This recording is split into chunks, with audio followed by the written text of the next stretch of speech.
vamos lá, pessoal, sem muito blá blá blá, sem muita enrolação. Eu acho que existe um Flamengo antes e depois do gol sofrido.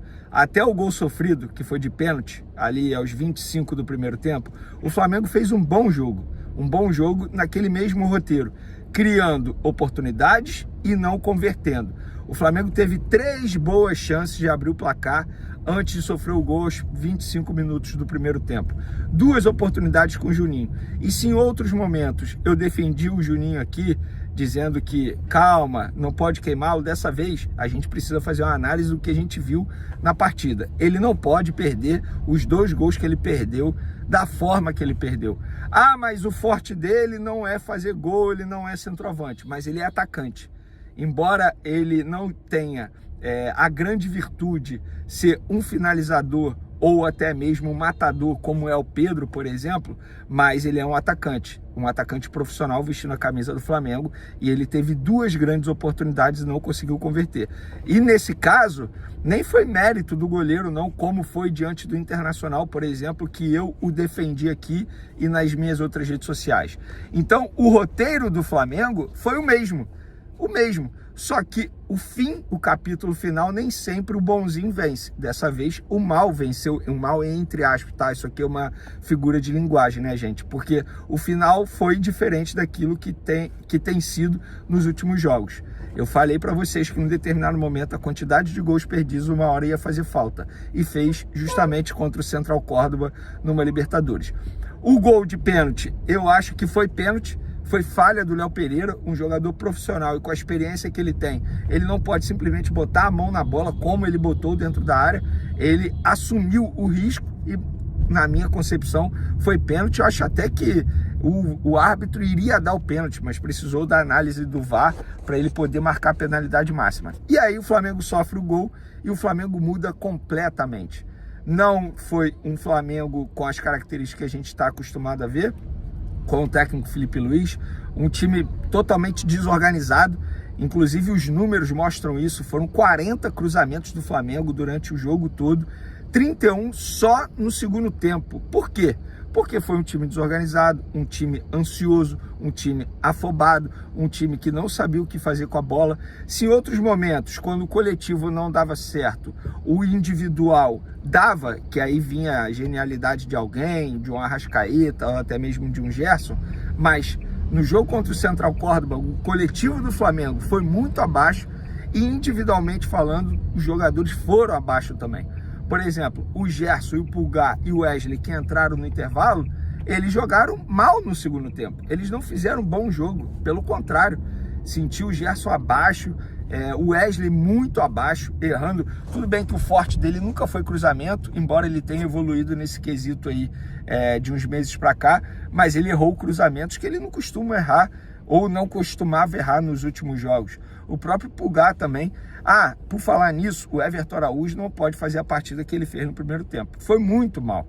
E eu fico muito tranquilo em criticar o Everton Araújo aqui, porque, entre aspas, não vou queimar o jogador, porque eu já elogiei demais o Everton Araújo. Ah, mas ele é jovem. Gente, mas ele é um jogador que faz parte do elenco profissional do Flamengo.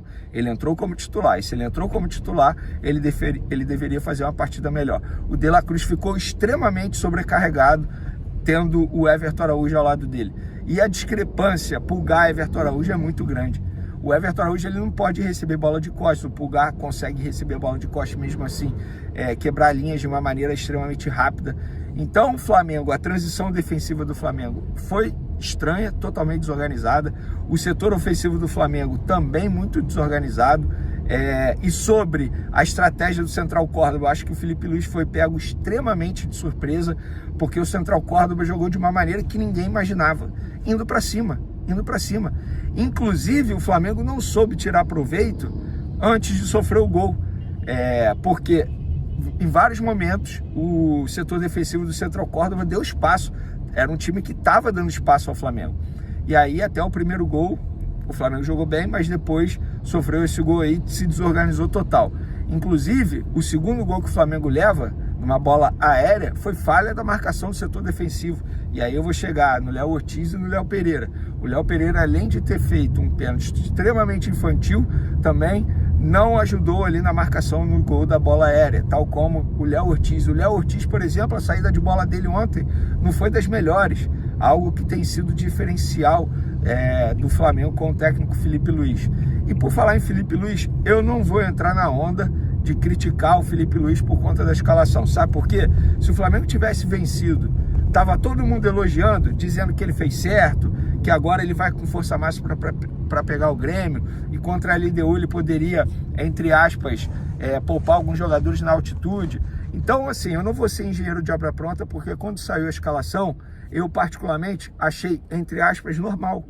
Normal, ele não poupou o time inteiro, tudo bem. Os 3 jogadores que ele poupou são peças cruciais atualmente. Isso aí a gente não discute, mas ele não poupou o time inteiro. E repito, se tivesse dado certo, estava todo mundo elogiando. Ninguém estava criticando a escalação do Felipe Luiz. Não achei menosprezo dele em relação a Libertadores. Gente, não é segredo para ninguém. O Flamengo vai priorizar o Campeonato Brasileiro. Porque se não tivesse priorizando o Campeonato Brasileiro, esses 3 jogadores poderiam jogar contra o Central Córdoba e poderiam ser poupados diante do Grêmio no final de semana. E, obviamente, eles serão titulares no final de semana contra o Grêmio, porque o grande foco do Flamengo é o Campeonato Brasileiro. E eu não acho errado. E também não acho que tenha sido um desprezo do Felipe Luiz e do Flamengo em relação à Libertadores. Não acho isso. Eu acho o seguinte, que o Flamengo precisa ligar o sinal de alerta dentro de campo.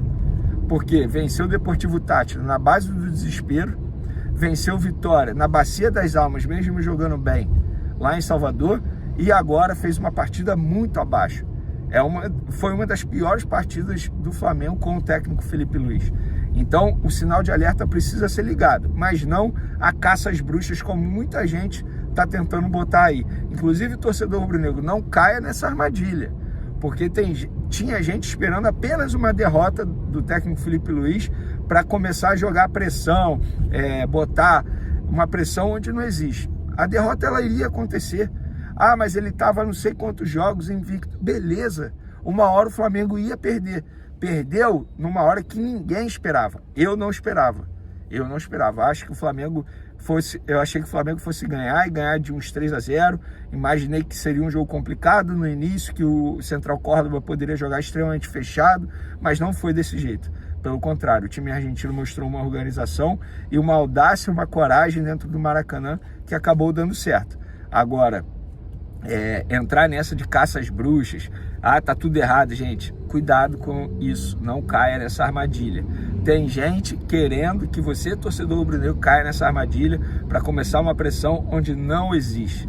As pessoas não querem ver o Flamengo bem, as pessoas estavam incomodadas em ver o Flamengo bem, tanto é que muita gente estava pedindo o Felipe Luiz na seleção brasileira. Por quê? Porque com certo medo, com certo receio. Então, torcedor rubro-negro, não caia nessa armadilha. Eu agora estou indo para o SBT, lá eu comentarei o jogo também, vamos falar sobre tudo. E a boa notícia é claro que o Pedro retornou e jogou pelo menos 15 minutos ali, tendo 3 ações, nenhuma finalização, mas já é muito importante ver o Pedro de volta aos gramados.